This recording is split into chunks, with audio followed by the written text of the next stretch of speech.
আমরা মানুষ, আর প্রতিটা মানুষকেই একদিন মৃত্যুর স্বাদ গ্রহণ করতে হবে। এই সত্য কথাটা জানার পরেও কেন জানি কিছু কিছু মৃত্যু মানতে পারি না। চিনি না, জানি না, তারপরেও কেন বুকের ভিতরটা মুচড়ে ওঠে। আসসালামু আলাইকুম, আমি রোমা। এই মুহূর্তে কাছে কিংবা দূরে, দেশে কিংবা দেশের বাইরে, যে যেখান থেকে আমার ভিডিওটা দেখছেন, সবাইকে জানাচ্ছি অসংখ্য ধন্যবাদ। আজকের ভিডিওটা একটু অন্যরকমভাবে সাজিয়েছি, বলতে পারেন আমার প্রবাসী ভাইদের নিয়ে, যারা কিনা দিনের পর দিন দেশের ছেলে হয়ে বিদেশের মাটিতে কাজ করে নিজেকে গড়ে তুলেছে রেমিটেন্স যোদ্ধা হিসেবে। কালকে যখন ফেসবুক স্ক্রলিং করছিলাম, সামনে একটা স্ট্যাটাস দেখতে পেলাম। স্ট্যাটাসটা ছিল অনেকটা এইরকম: মুন্সিগঞ্জের দেওয়াল রাসেলের লাশ তার পরিবার গ্রহণ করতে পারবে না বলে কোম্পানিকে লিখিত নোটিশ পাঠিয়েছে। কারণ লাশটিকে আনার মতো এত টাকা পরিবারটির কাছে নেই। তাই কোম্পানির মালিকই নিজ দায়িত্বে সেই লাশটিকে দাফন করে দিয়েছে। প্রবাসী কি সত্যিই টাকার মেশিন? মেশিনটার মেয়াদ শেষ, তাই এখন আর কারো প্রয়োজন নেই। এই তো কদিন আগেও পরিবারের সমস্ত মানুষের ভরণ পোষণ যাবতীয় দায়িত্ব ছিল ওই প্রবাসীর উপরে। আর আজকে কি না পরিবারের সবাই মিলে ওই একজন প্রবাসীর লাশটা দেশে আনার দায়িত্ব নিতে পারলো না। যখন টিকটকে ঢুকি, প্রবাসী রাজার রানীদের অভাব নেই। কারণ কি জানেন, প্রবাসীরা সবসময় তাদের স্ত্রীকে রানী বানিয়েই রাখতে চায়। শুধু তাদের স্ত্রীকে নয়, মা, বাবা, ভাই, বোন, এমনকি সন্তানেরও কোনো রকম চাহিদার ঘাটতি রাখেন না।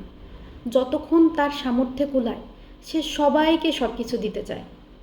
কিন্তু নির্মম সত্য কি জানেন, যদি কোনো প্রবাসী রাজা ওই প্রবাসে মৃত্যুবরণ করেন, তাহলে হাতে গোনা কয়েকটা রাজার লাশই দেশে আসে, আর নয়তো হাজারো প্রবাসী রাজার দেহটা মিশে যায় ওই দেশের মাটিতে। আর এই ধরনের মৃত্যুর খবরগুলো যখন শুনি, বিশ্বাস করেন নিজের শ্বাস প্রশ্বাসটা যেন কেমন বন্ধ হয়ে যায়।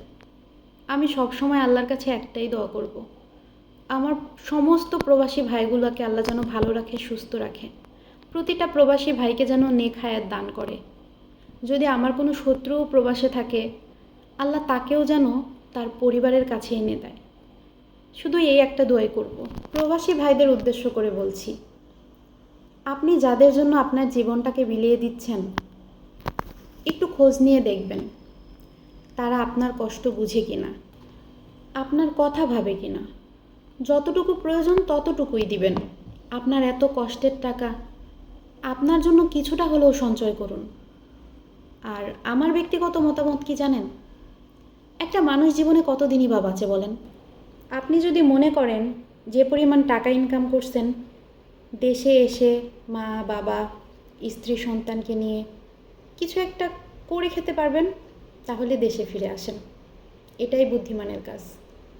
একটা বাস্তব ঘটনা শোনাই আপনাদেরকে।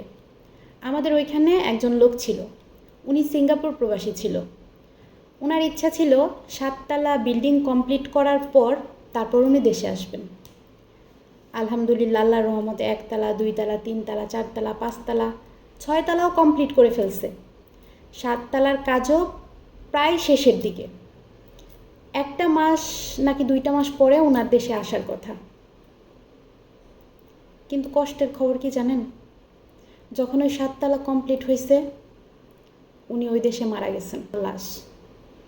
ওনার 7 তলা বাড়ি তো ঠিকই আছে ভাই, উনি কি পারছে 1 তলাতেও ঘুমাইতে?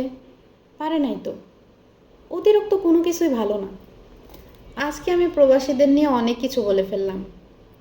আসলে ওই স্ট্যাটাসটা দেখার পরে আমার অনেক বেশি খারাপ লাগছে, মানে আমার চোখ থেকে পানিও বের হয়েছে। তো যাই হোক, অনেক কথা বলে ফেলছি। যাই হোক, যা কিছু বললাম প্রবাসী ভাইরা ক্ষমা সুন্দর দৃষ্টিতে দেখবেন। শুধু বলবো, প্রবাসে থাকা আমার ভাই বোনগুলারে যেন আল্লাহ ভালো রাখে, নেক হায়াত দান করে। আজকের মতো এখানেই বিদায় নিচ্ছি। দেখা হবে নতুন কোনো ভিডিওতে। ততক্ষণ পর্যন্ত ভালো থাকবেন, সুস্থ থাকবেন। আপনার জীবনের প্রতিটা মুহূর্ত হয়ে উঠুক ফুলের মতো সুন্দর। আল্লাহ হাফেজ।